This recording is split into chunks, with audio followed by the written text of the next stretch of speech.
एक बार एक छोटे से गांव में शोभा नाम की एक औरत अपने दो बेटों रमेश और सुरेश के साथ रहती थी। वह अपनी माँ की हर बात मानते, घर का सारा काम भी वह खुद ही किया करती थी।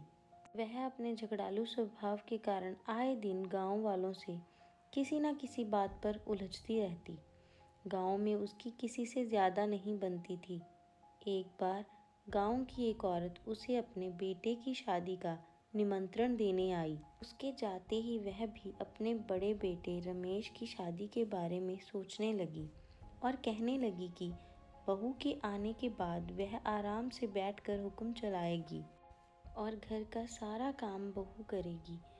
फिर क्या था, अगले ही दिन वह साथ के एक गांव में अपने बेटे के लिए लड़की देखने चली गई और धूमधाम से अपने बेटे की शादी काम्या नाम की सरल और सुशील लड़की से कर दी। बहू के घर आने के कुछ दिन तक तो वह अच्छी रही, पर थोड़े समय बाद ही उसने अपना रंग दिखाना शुरू कर दिया। वह हर दिन अपनी बहू को तंग करने का कोई ना कोई बहाना ढूंढ लेती।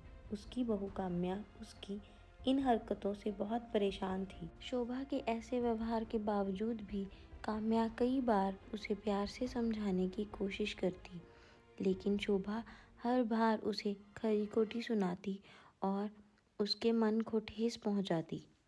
एक बार काम्या घर में पोछा लगा रही थी तो उसे देखकर शोभा ने सोचा क्यों ना इसे तंग किया जाए। काम्या जिधर भी पोछा लगाती उसकी सास उधर ही चक्कर लगाने लगती।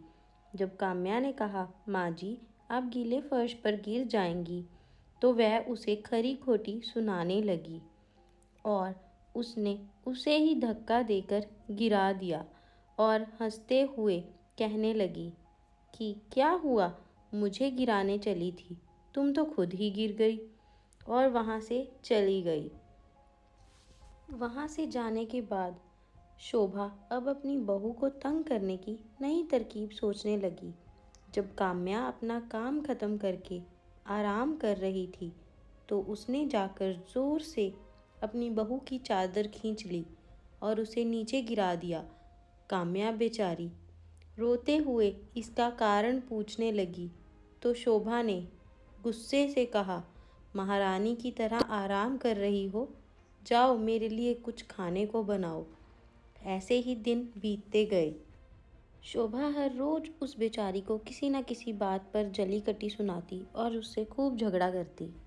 काम्या बेचारी मायूसी भरा चेहरा लेकर शोभा की तरफ बस देखती ही रहती। वह कभी शोभा को पलटकर जवाब नहीं देती थी।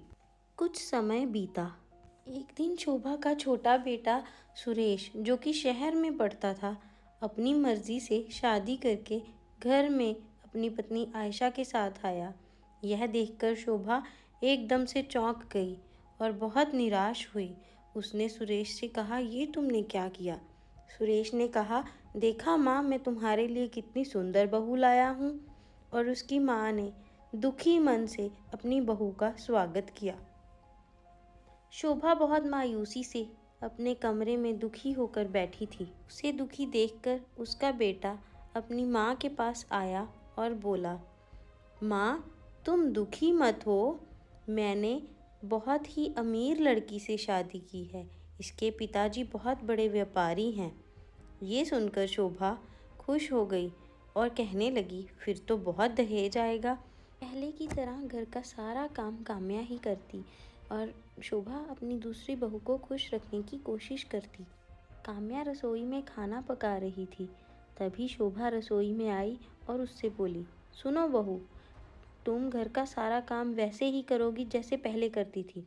आयशा कोई काम नहीं करेगी, वो अमीर घर की लड़की है। शोभा की बातें आयशा ने सुन ली और मन ही मन सोचने लगी, क्यों ना मैं अपनी सास को मजा चखाऊं और उससे ही रसोई का सारा काम करवाऊं। लगता है माँ जी काम्या दीदी से ही घर का सारा काम करवाती हैं और उनको हमेशा ऐसे ही डांटती रहती हैं।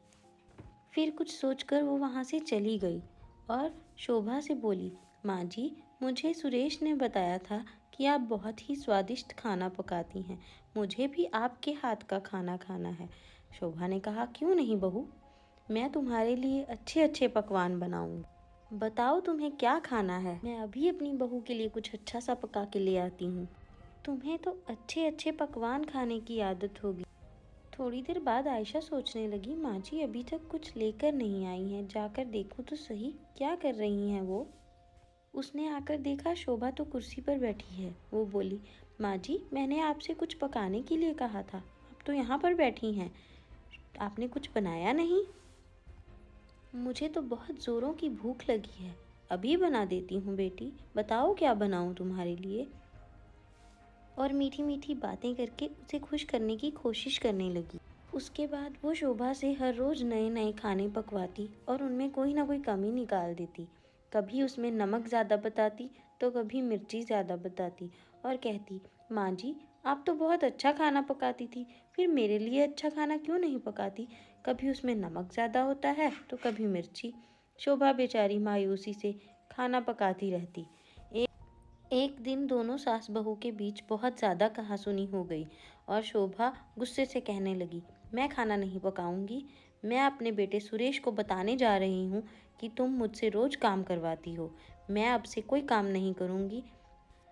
आयशा कहने लगी, जब आप यही सारा काम काम्या दीदी से करवाती थी और उन्हें हर रोज़ खरी खोटी सुनाती थी, तब आपको एहसास नहीं हुआ कि उनको भी ऐसे ही दुख पहुंचता होगा।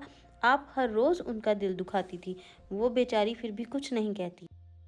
शोभा गुस्से में कहने लगी, मैं जा रही हूँ अपने बेटे को सारी बातें बताने कि कैसे तुम नौकरों की तरह मुझसे काम करवाती हो। ये कहकर शोभा वहाँ से चली गई और अपने बेटे सुरेश से कहने लगी, बेटा सुनो, तुम्हारी बीवी नौकरों की तरह मुझसे काम करवाती है। सुरेश ने कहा, कोई बात नहीं माँ, तुम चिंता मत करो, मैं उससे बात करता हूँ, तुम रो मत।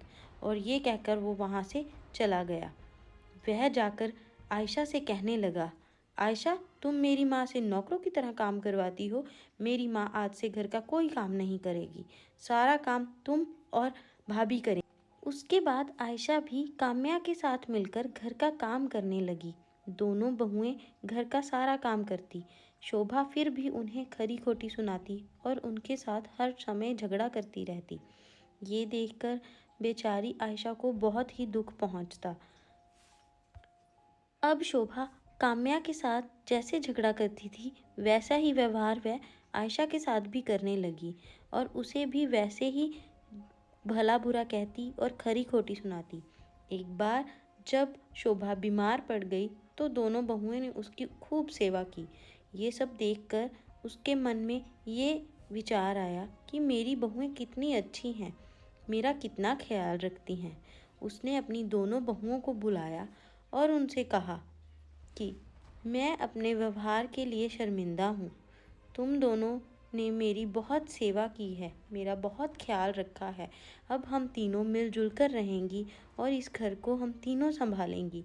मैं अब तुम दोनों से कभी कुछ नहीं कहूँगी और तुम्हें तुम्हें अपनी बेटियों की तरह संभाल कर रखूँगी, तुम्हारा ध्यान रखूँगी और तुमसे कभी झगड़ा नहीं करूँगी।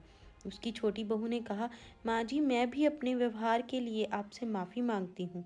मैंने भी आपके साथ अच्छा व्यवहार नहीं किया, मगर मैं आपको एहसास दिलाना चाहती थी कि आप दीदी के साथ गलत कर रही हैं, वह बहुत अच्छी हैं।